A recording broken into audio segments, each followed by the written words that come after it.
Hello guys, and welcome to another video. Today I will be giving my opinion on the movie Soul that was recently released on Disney Plus.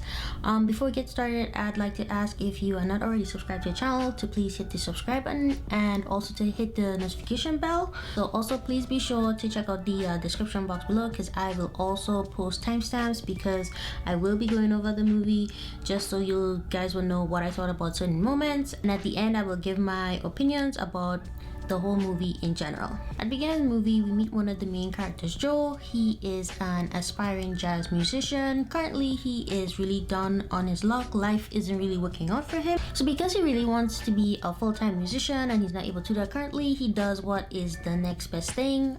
He is temporarily a band teacher at a school. And at this job, the kids that he are teaching, they just don't care. No one cares about music except I think one kid, Connie. And in this moment, you really see how much he really likes music. Quite frankly, if I was him and I was teaching these kids, I probably would have lost it already. And to top it all off, at the end of the scene, he's actually offered the permanent band teacher job, which is something you could totally see is not what he really wants, because his goal in life is to become a professional jazz player. So just when everything seems like it's not working out, his former student calls him up and is like, hey man, I'm playing for this chick, Tortilla Williams, which by the way is like, I guess one of Joe's dream gigs, and we need a keyboard player. You know, I remember you from back in the day. Would you want to maybe come try out? And of course, Joe jumps on this because it is his dream in life. He really does want to become a jazz player, and nonetheless to be playing in a band with Tortilla Williams, somebody who he really admires on the music scene at the moment. So Joe, he eventually tries out, even while being doubted by Tortilla herself, and he actually gets the part. So at this point, everything is all butterflies and rainbows, and I'm just like, how could this be? We're not even at the second act yet. How could he already achieve everything that he wants? But don't worry guys, he dies. He literally falls down a manhole and dies while relishing in his bliss. At this moment I was like, Disney, what? I was like, wait, what? I didn't expect it. But anywho, the plot of the movie, it marches on, and after he dies, Joe arrives at the great beyond, and immediately as soon as he gets there, he is like, what is going on? I'm so confused, because he's literally on this converter belt and is just chugging along to this big white light in the sky. So Joe still is like confused. He's freaking out at this point. He sees like some other souls on the belt. He like talks to them, and eventually he's like, no, not gonna do it. I don't want this, right? And as he's freaking out, he turns around, and the three souls that kind of like made him realize that he was dead is like they're chucking away, and they get to the end and they literally like just blip out into existence. And in this moment, I again felt for Joe, because I'm just like, if you're dead, you don't want to be here, and you turn around and all you see is these three things, it's just boop. Like, I wouldn't want to go towards that light either, So while having this massive freak out, he just witnessed like these three souls just blip. He actually tears a hole in existence or reality. I'm assuming it's existence, because he ends up in the great before, which is basically before your life. The great beyond is after your life. So he ends up in the great before, and now he's still confused as ever, because now he's in another new place and he still doesn't know what's going on. So he's greeted by these baby souls, and eventually he's greeted by this entity known as Jerry, which he's not the only Jerry, but you'll see what I mean. He's greeted by this entity called Jerry, which I think is just a part of God in a way. But Jerry basically gives him a tour of the great before, and basically tells him like, hey, this is where the baby souls are made. This is how we kind of figure out what personalities they're gonna have and get them ready to go to Earth. Eventually Jerry shows him where the souls go in order to get to Earth, and he's like, oh well, this is my ticket to get there. So he tries to actually jump through the Earth portal, but he learns very quickly that you can't actually go to Earth without the Earth pass. And unfortunately unfortunately, you know, he already lived his life, he already died, so he doesn't have one. So the grade before actually pulls him back every single time he tries to jump through the Earth portal, because again, he doesn't have an Earth pass. And you know, eventually he finds out this information from Jerry that like, hey, you can only do it if you have an Earth pass. So of course, because he doesn't have an Earth pass, you know, he really wants to find out how you get one. You know, the Jerry's explaining like, hey, you know, to get one, you need to fill out your spark, and then and only then would the Earth portal allow you to get back to Earth. So at this moment, this is where Joe, he makes his plan that he needs to somehow bamboozle one of the baby souls into giving him a pass so he could get to Earth.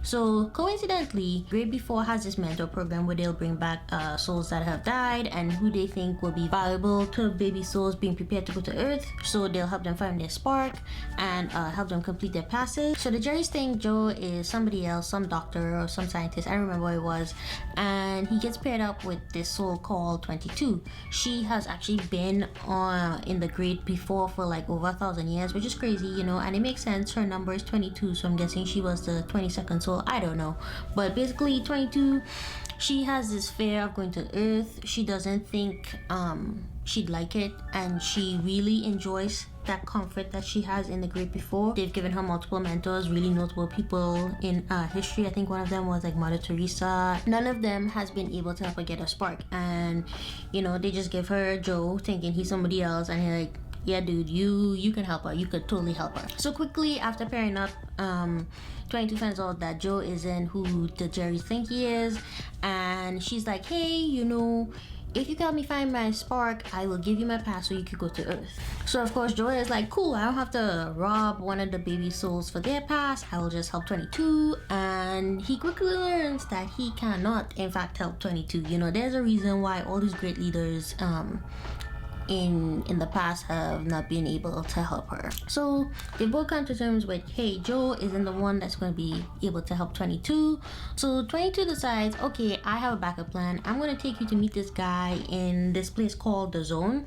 So she actually takes him to meet this guy called Moonwind, who's actually a human who's still on Earth, but when he meditates, he brings his soul to the Zone, and Moonwind and his group of mystics actually help the lost souls in the Zone. So the Zone has is where everybody goes when they're like in that sweet spot, that moment of, you know, what they love and what they're doing. But also on the flip side of that, you have lost souls who roam around in the I guess the desert. It's kind of like a desert, and they're pretty much lost until Moonwind and his band of mystics actually helps them to find themselves again. So Moonwind was like, yeah, cool, I'll help Joe get back to his body, and he was actually successfully doing it. But Joe, of course, being very impatient, actually prematurely jumps into the portal, and he actually ends up pulling 22 along with him. And of course, it's a Disney film, so something whimsy has to happen, and 22 actually goes into Joe's body, and Joe actually ends up in a cat that was there helping him in the hospital. It's like one of those what do you call it, like one of those medical animals. Like I can't think of the name. I'll put it on the screen somewhere. So you know, after some like much needed freaking out and just like, oh my gosh, how did this happen, they decided, okay, we need to find Moonwind in real life so he could help Joe get back to his body, and 22 to get back to the Great Before. So after, you know, they sneak out of the hospital, they have a couple setbacks with 22 because she's still trying to get used to Earth. You know, she's never walked before. There's all these sounds, all these people just mulling around, and this all has a very negative impact on her as far as first impressions go of Earth. Then eventually they find Moonwind, and he, of course, being the person he is, agrees like, hey, I'll help you, I just gotta meet you at a later date because my mom is on my back about spinning the sign, because you know that is what he's doing in real life. He's spinning a sign while he meditates. So in between finding Moonwind and the final act, which is basically all of Act 2, 22 really gets a chance to experience life. She experiences the subway, she experiences food, she experiences people. Also during the second act, Joe also loses his spot in the jazz band because while him and 22 were trying to figure out, you know, how to make things work, they actually saw them, you know, getting in a taxi, and they were kind of acting like lunatics, right? Because, you know, 22 is Joe and Joe is a cat, and 22 has no idea how to act like a human. Dorothea, she she basically says like, no, I don't want this lunatic in my band, like we need to find another keyboard player, like he is fired. But have no fear, past student of Joe's, he actually says, look dude, just show up and somehow I'm gonna try to finesse this situation with Dorothea. Me personally is like, what is he gonna do? Like I don't think he has that much pull, but here we are. So after losing his spot, Joe gets 22 to agree to help him basically salvage his career and what's left of it. And 22 agrees because again at this point she still doesn't want to be on Earth, and she's just like, anything to get me back to the grade before, to where I was living my comfortable life. So now coming down to the end of Act 2, Joe and 22 arrive at a jazz club where they're supposed to meet Moonwind to help move Joe back to his body and send 22 back to the grade before. And in this moment, this is when 22 really, like, everything comes together, right? She's just like, whoa, I think I figured out what I need to do, and that is she needs to stay on Earth so she could find a spark, so she could get her Earth pass to come back to Earth and actually live her life. So she tells Joe like, Joe, I'm not leaving, like I know what I have to do, I want to do this and you're not gonna stop me. And of course she runs away. Joe is chasing after 22. Eventually they end up in the subway, and now they encounter Teri. I don't think I mentioned Teri before. He's the Jerry of the Great Beyond. Yeah, so basically right now his purpose is to write the count of the amount of souls crossing over to the Great Beyond. And of course one is missing because Joe, so 22 and Joe are running through the subway, and of course Teri's on their tails. He's like, cool, this is it, I'm gonna open up this portal to the Great Before. And before they had time to realize it, 22 ends up through the portal and Joe is unable to stop himself. So now everyone unites at the Great Before, that being Joe, 22, the Jerrys, Teri, and this is where they all realize that, hey guys, 22, she got her pass, she got her spark, right? So basically whatever 22 just experienced on Earth is what gave her her spark. I don't know exactly what it is, but I assume is she realized that she is ready to live. So now Joe is pissed because now he's back in the Great Before and he's not in his body where he was about to go do this epic performance with his new band. And he basically tells 22 like, hey, you only found your spark because you were living my life and I'm the one, and if it wasn't for me you'd be nothing. So because Teri still has a job to do, he's just like, here, like, yo, this dude needs to go back to the Great Beyond because I need to get my count right.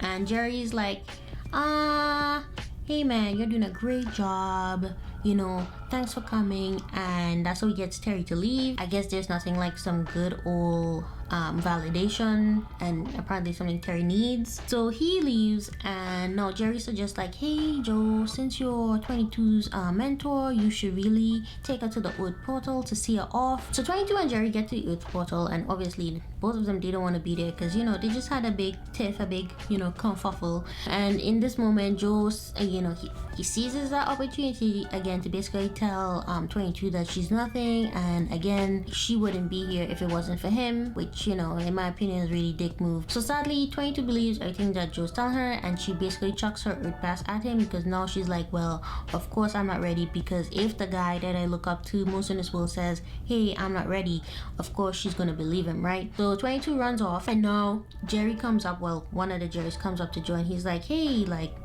how'd you get 22 to get her pass?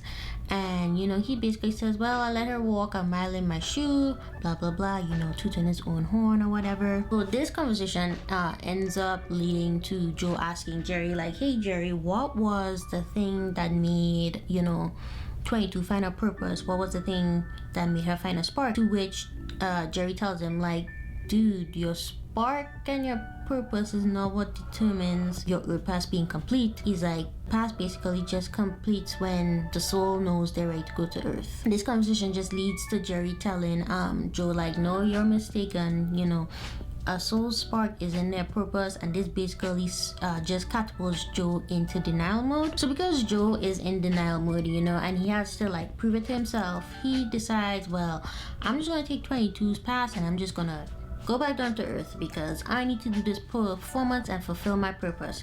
Because again, he still thinks that his spark is his purpose. So of course, Joe, he goes to his little shindig at the jazz club. He plays, the best show of his life. And, at the end, he doesn't feel fulfilled because again, Joe thinks that his love of music is what his purpose is and not just the thing that he's passionate about. At the end of the show, he talks to Dorothea outside and she basically tells him like, yeah, music might be your dream, but it doesn't necessarily mean that it's your purpose.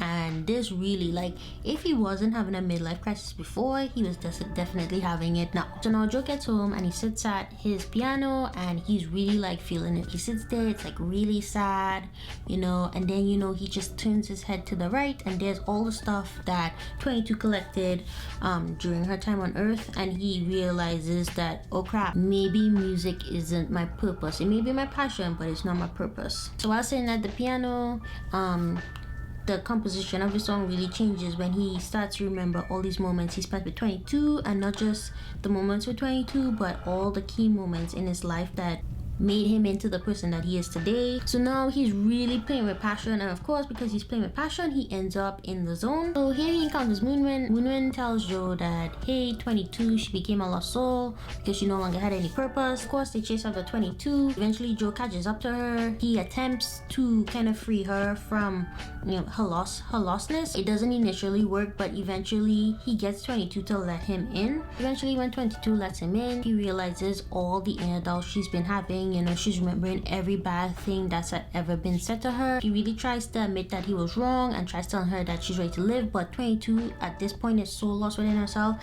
that she can't find her way out. So he actually thinks of a plan B. He pulls out this object, this leaf that 22 had collected during her time on Earth. I believe it was the moment that she really realized, like, whoa, I really want to live.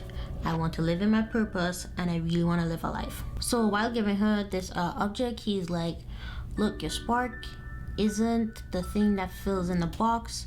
You know, the box fills in when you're ready to live. So now, after Joe helps 22 to free herself from her inner doubts, Joe tells her it's time to go to Earth. She's like, oh my god, but I don't want to do it by myself. She also realizes, like, hey, if I go to Earth, then that means you can go to Earth either, Joe. And, you know, Joe's like, it's okay.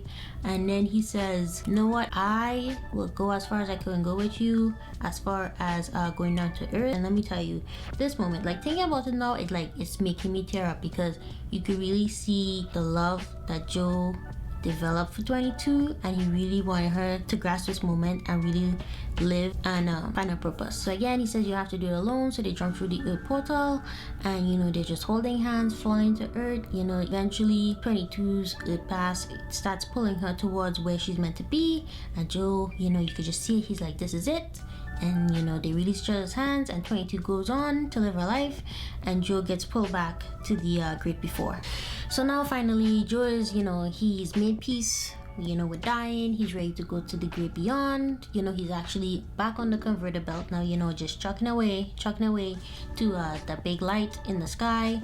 And Jerry, well, one of the Jerrys, you know, he comes along and says, like, hey, me and the other Jerrys were talking, and it's not very often that we feel inspired, and we think for what you've done for 22, we think you deserve another chance at life, which of course Joe takes, because he really wasn't done living in his purpose, because he really didn't actually discover his actual purpose until he met 22. So after Jerry gives Joe another shot at life, you know, of course he takes it, he goes back to Earth, and that is the end of the film. Alright guys, so in conclusion, I think the film had a really good message about purpose and what part our dreams and passions have to play in it. You know, definitely at the end of the movie, I was asking myself the question, does dreams inspire purpose, or does purpose inspire your dreams?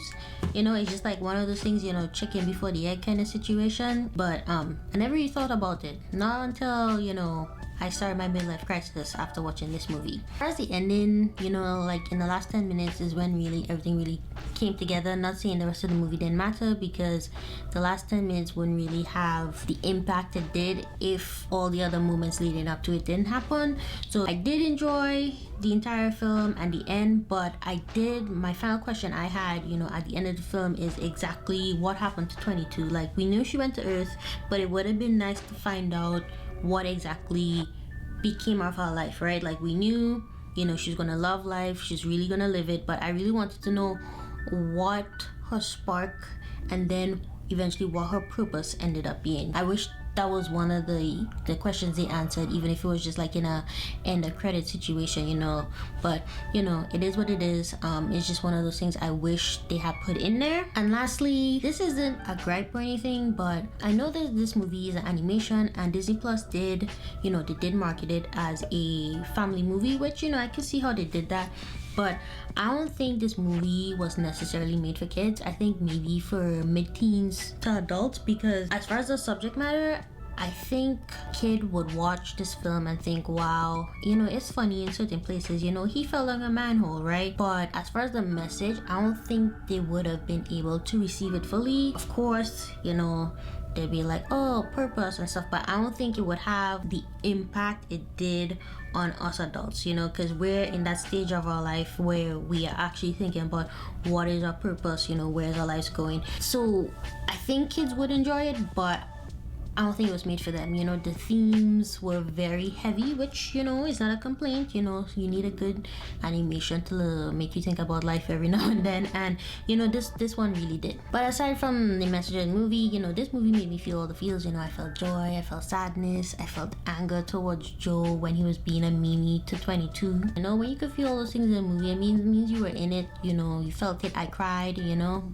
But all in all, I really enjoyed it. But alright guys, that was my opinion on the Soul movie. You know, great film, you know, again, but it's not made for kids. I don't think so, but you know, my opinion, don't kill me. But if you enjoyed it, please leave a like on this video. If you'd like to see more from me, please hit subscribe, and also ring the notification bell so you know when I upload a new video. Oh, if you watched this entire video, in the comment section below, type Teri needs a friend. Alright guys, bye.